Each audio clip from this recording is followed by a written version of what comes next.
Good morning.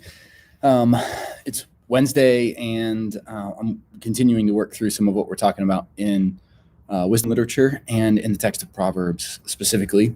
Today, I want to do a bit of some narrative frame, and then I think talk about what I think is at the core of some of the tension that we see and we experience as we read through the text of Proverbs.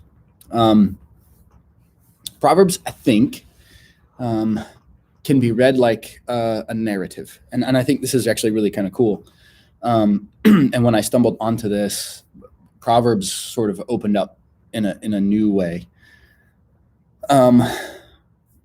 Proverbs is the instruction of a father to his son regarding wisdom,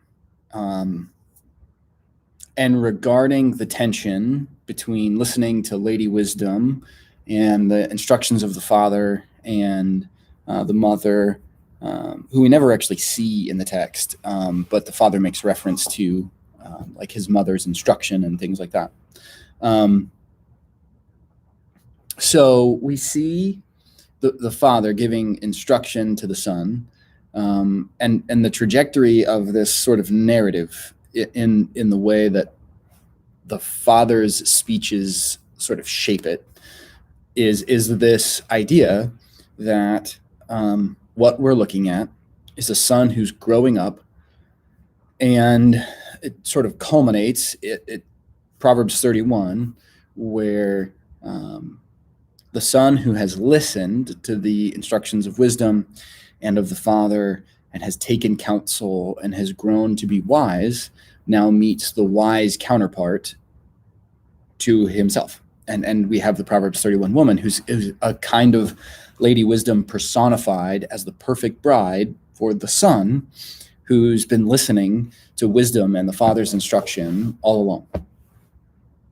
And then what that sets us up for is this. So if the book ends with Proverbs 31 and the marriage of the son to the wise wife, the sort of Proverbs 31 woman, I think there's a lot of stereotyping with that, and so I'm hoping this isn't playing into that a little bit, but that's a side note. The marriage and the union of the son and the wise woman, Lady Wisdom personified as the perfect bride for the son in Proverbs 31, sets the narrative of Proverbs to repeat, with the son now taking the place of the father and doing the same with his son. And then when you get through to the end, it repeats. And this is the beauty of the text. Proverbs is set to be a life journey that begins with the young life of a son in the house of his father and culminates with the marriage of the son to the wise woman. And so you have the wise son and the wise woman. You have the man instructed and steeped in the fear of the Lord and the knowledge of God, listening to the voice of this divine wisdom in the text, now married to the woman who exemplifies the same. And so you have this wise sort of power couple set to repeat the storyline with their children. And then the same happens again and again and again and again. The beauty of this is it gives us something to frame the instruction. It gives us something to contextualize. And here's the thing. The context of the book of Proverbs is not in a kind of internal narrative structure, but the context of Proverbs really comes to life when we take the narrative structure of the speeches that drive this narrative and we play that into life. So if we consider the growing up process, the coming of age, the going from being the simple one or the naive in the book of Proverbs, which is the one who's sort of empty-headed, that is open to knowing everything, hasn't learned and figured it out, is in the process of acquiring all of that information and discerning what is good and what is right, what is wise and what is problematic. And in that process, the son grows up. And so when we come to the text of Proverbs at an early age, we pick up on those bits. And then as we come to it again, we we pick up more. And then as we come to it again, we pick up. Why? Because we are giving, our lives give the instructions of Proverbs narrative.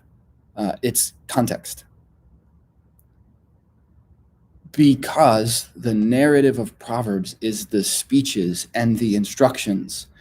And those speeches and instructions without a storyline context find context in our lives as we find the appropriate ways that those instructions get applied.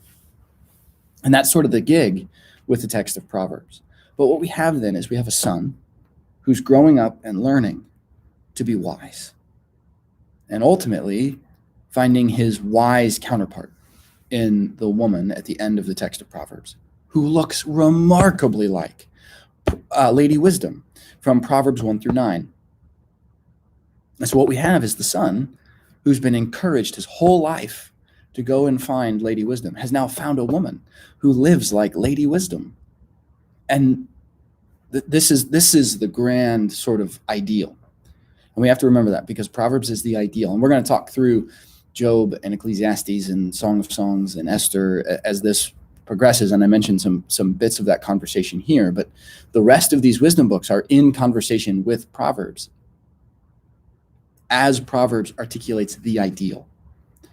The ideal is that the son listens. And here becomes the core tension of the text of Proverbs.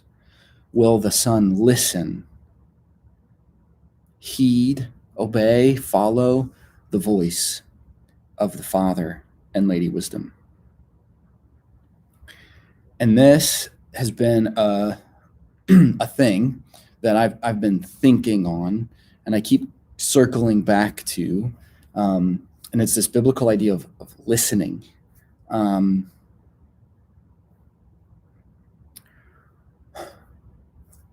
Hearing and listening in the text of Scripture, I think, are a bit different than our contemporary understandings of them. Jesus says in his parables, and it's said especially in the text of Revelation, let the one who has ears to hear, let him hear. And embedded in that sort of colloquial turn of phrase is the idea that if you hear my instruction and you're willing to consider it, then do what the instruction says. And that, I think, is the core of biblical listening. To hear something with a humility that is willing to consider truth in what you hear, and then apply it.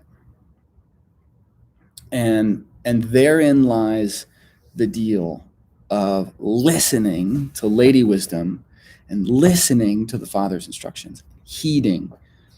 It's not just like, okay, great, I heard that, I'll remember that for later. It's this humble stance and position of let me take what you said and let me sit with that.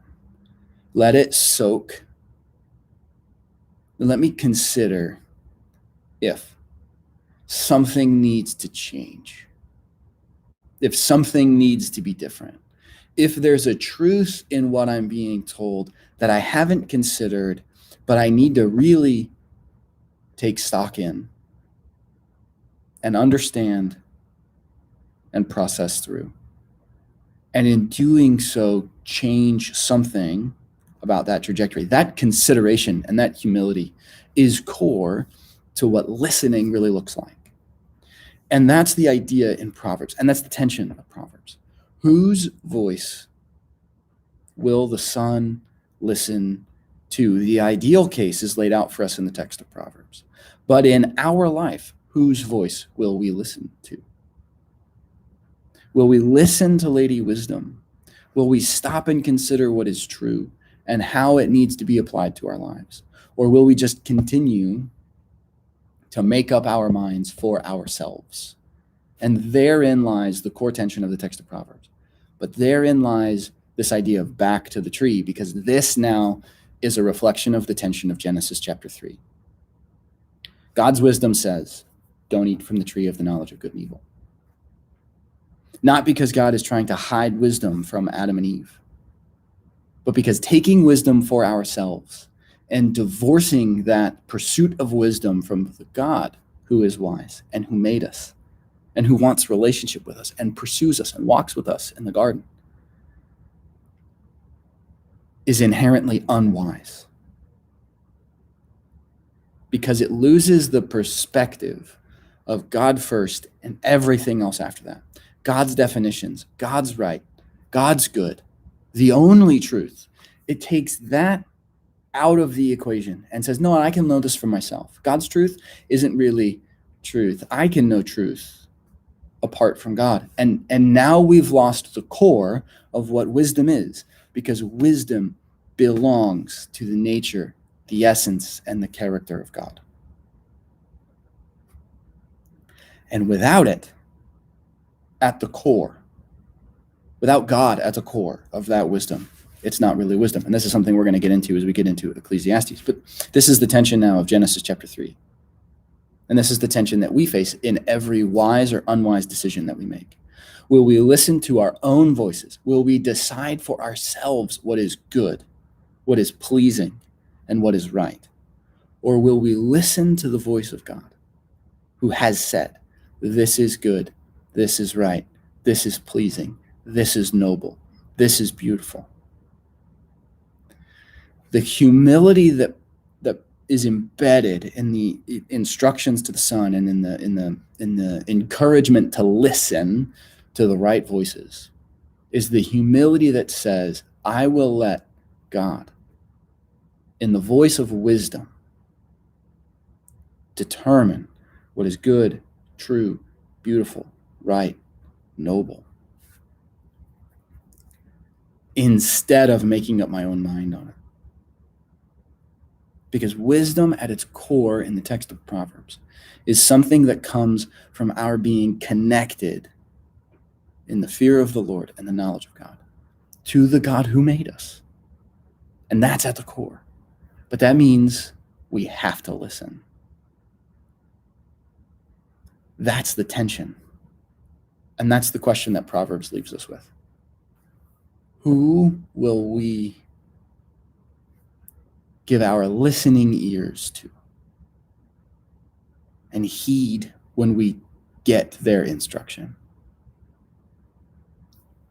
And our choices of wise and unwise living, our choices of good and bad, our choices of right and wrong, reflect if we're listening to the voice of Lady Folly, if we are looking at the tree and discerning for ourselves that it's good and pleasing, or if we're listening to the voice of wisdom and heeding the instruction of God and learning in humility what is good from the hand and the mouth of God. If we start there, then the ideal finds a place in our life. And we live with wisdom and uprightness, righteousness, justice, and equity. What that means for consequences in our lives is something that Job will dialogue with as we get a little bit further. And so at that point, we're going to leave what it's like to listen to the voice without God in it. That's Ecclesiastes. And we're going to talk about, is it really as simple as Proverbs lays it out? And that's Job. And the conversation then continues as Proverbs says, this is the ideal. And Job says, it may not be that simple. And Proverbs says, this is the ideal. And Ecclesiastes says, yeah, and this is what happens when you take God out of the equation. And Proverbs says, this is the ideal. Pursue these voices. And Song of Songs says, yeah, pursue these voices because these voices and these divine characters are pursuing you as well. And we'll look at that in Song of Songs. And Esther stands as a reflection on all of it and says, look, this is what happens when we live in the way that wisdom and the God who is wise calls us to live. And so that's sort of where we're headed as this continues. Have a good Wednesday, and we'll talk soon.